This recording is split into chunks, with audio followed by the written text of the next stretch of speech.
So Nike finally released their trailer for Caitlin Clark's sneaker. They finally did.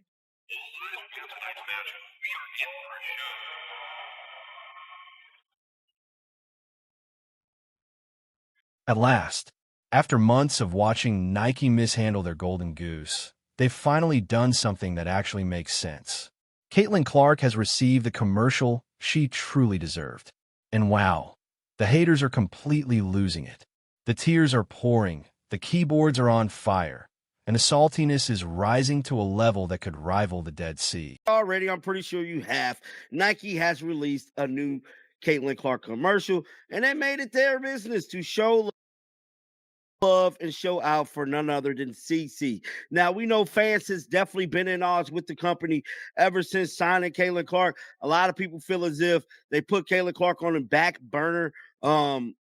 I don't know, man. I'm a Nike fan. I know a lot of people gonna disagree with me on this, but I think Nike was strategic with their growth. People could be mad about it or feel whatever way they feel about it. But one thing I can tell you is that I feel as if they were strategic. Nike just released that Kobe-inspired commercial for Caitlin's new PE sneakers, and it's like the company finally remembered why they signed the most captivating player in basketball. The woman who single-handedly pulled women's basketball into the spotlight, who packs arenas like she's handing out free money, finally got an ad that reflects her energy. And the critics? They're furious. Clark and Nike are officially dropping Caitlin Clark's Indiana Fever player-exclusive Kobe 5s in just a couple weeks. So this shoe was first seen being worn by Caitlin and was thought to be a colorway made just for her up until just a couple days ago, where Nike's official images of the shoes got leaked and the announcement was made saying that everyone will now have a chance to wear them. Let's talk about what Nike just unleashed. This isn't just a commercial, it's a statement. When Caitlin sits down in that chair, laces up those Kobe 5s, and her eyes morph into those snake-like slits, channeling Kobe's Mamba mentality, Nike is telling the world exactly who runs this league. The visual effects, the cinematography, the whole vibe, it's premium. It's the kind of treatment reserved for superstars, not the scraps they've been throwing at women's basketball for decades. We got something for Caitlin. We got Mamba Caitlin. We got Mamba Caitlin. Where is the Mamba Caitlin? There we go. We have the Mamba logo. We have Caitlin on demon time right now. But yeah, it's good to note that they finally announced it as a Caitlin logo. Or sorry, But here come the usual suspects, crawling out of their caves to complain. Why is she getting all this attention? What about the other players? This is too much for a second-year player. The same tired chorus that's been whining since Caitlin stepped foot on a professional court. They don't want to admit what's staring them in the face. Caitlin Clark is the face of women's basketball, and Nike finally had the courage to market her like it. Now, people felt the type of way, about Caitlin Clark getting these PE shoes. A lot of people felt as if she should have her own signature shoe, which she should. She very should. But guys, I don't think there's any player that got a Kobe PE, bro. Like, do y'all know who Kobe was in the basketball world, bro? I'm just saying, like, Kobe didn't, allow, even his family, I'm pretty sure, it's not just going to give his signature shoe to just some anybody. You know what I'm saying? Like, other NBA players ain't even. You know what the best part is? Those shoes sold out in 5 minutes. 5 minutes. People were camping on the Nike SNKRS app like it was a Travis Scott drop. The $190 retail price, gone faster than you could refresh the page.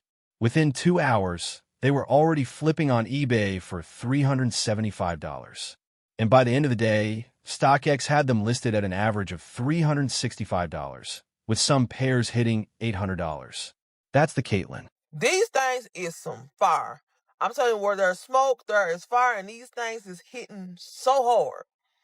And who got a bot? Who a shoe plug? Because I need 2 pairs. I need one for the sneaker wall, and I need one for my feet, because these things is hitting right here, and no, I don't want to pay $600. If you're enjoying, please subscribe. Meanwhile, the critics are seething because Nike finally acknowledged what the numbers have been screaming for over a year. This is the player who drove WNBA viewership to its highest levels in 24 years. The league averaged 657,000 viewers per game. And 19 of the 22 games that topped 1 million viewers featured Caitlin's Indiana Fever. She didn't just move the needle. She snapped it off and launched it into orbit. But let's address the elephant in the room that's got everyone so twisted up. For months, Nike faced criticism for slow-playing Caitlin while they pushed Aya Wilson's signature shoe. It's finally here. Caitlin Clark sneakers from Nike is finally dropping. She was signed to them last year, and the sneakers is a year late in my opinion, but nonetheless, I'm excited because these sneakers is finally coming out. But what does annoy me a little bit is that this is a collaboration with Kobe. Now, Kobe, respect to Kobe, the legend, rest in peace, great basketball player. But in my opinion, Caitlin Clark is a big enough star, and she's creating her own legacy. So I feel like, at least for her first sneaker, it shouldn't be a collaboration with any other player, dead or alive, in my opinion. I feel like Caitlin should have, for her first shoe, had her own original design just for her. No collab. The Aya versus Caitlin discourse got toxic fast, with people trying to make it about everything except what it actually was business. Nike was getting roasted by former employees, with Jordan Rogers, a 15-year Nike veteran, calling them out for having the single biggest needle mover in all of American sports since Michael Jordan, and somehow convincing themselves they needed to slow progress this.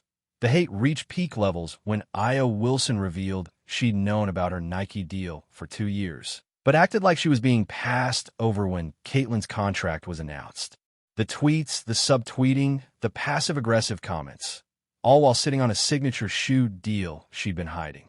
Talk about manufactured drama. But that's what happens when you have a player who transcends the sport and certain corners of the internet can't handle it. Stock price since 2021, it is down nearly 60%.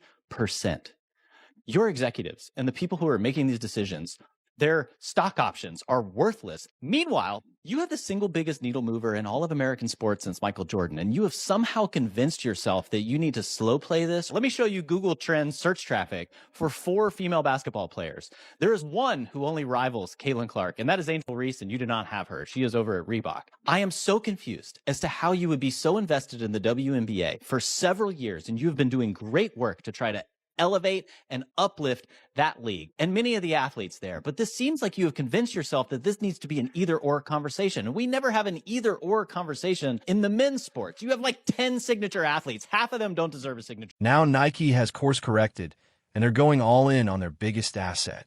That Kobe commercial isn't just marketing. It's Nike finally understanding what they have. Caitlin isn't just another WNBA player they can treat like an afterthought. She's a cultural phenomenon who brings everyone to the table. Families, kids, men who never watched women's basketball, casual fans who became diehards. She's expanding the entire universe of the sport. The commercial connects her to Kobe's legacy in a way that feels authentic, not forced. She's been wearing Kobe since college, calling them her magic shoes and her babies. When she channeled that Mamba mentality in the ad, it wasn't cosplay. It was recognition of a kindred spirit. The late, great Kobe would have loved this connection. A player who approaches the game with the same obsessive dedication, the same killer instinct, the same ability to make everyone around them better. The long-awaited, highly anticipated Caitlin Clark player exclusive, not her signature shoe. Remember, they're not creative enough to think of that. But that should be coming out in a few months as well. But the player exclusive, they're starting to give it the push. This is the rollout. We got a clothing line coming before the holidays. Let's see how many resources Nike puts behind Caitlin Clark now that we're going to start getting some of her merchandise coming out. And fans are... But here's what really has the haters pressed. Nike is finally treating Caitlin like the asset she's always been. Not the co-headliner, not the also featuring act, the main event. Her signature shoe is reportedly dropping later this year. And you can bet it's going to break every record in women's sports marketing. Nike's treatment of Clark as the primary attraction fundamentally challenges decades of sports marketing conventions. Historically, women's sports have been positioned as secondary content, with only 0.4% of total sports sponsorships going to women's athletics. WY placing Clark at the center of major campaigns, including their first Super Bowl advertisement in nearly 3 decades. Nike is demonstrating that female athletes can command the same premium marketing treatment traditionally reserved for male superstars. The $28 million, 8-year deal she signed? That's looking like the bargain of the century. Now, this deal is the most lucrative endorsement deal for a women's basketball player in history. This financial commitment signals to the broader market that women's basketball has reached a level of commercial viability that justifies substantial corporate investment, encouraging other brands to reconsider their own allocation of marketing resources toward female athletes.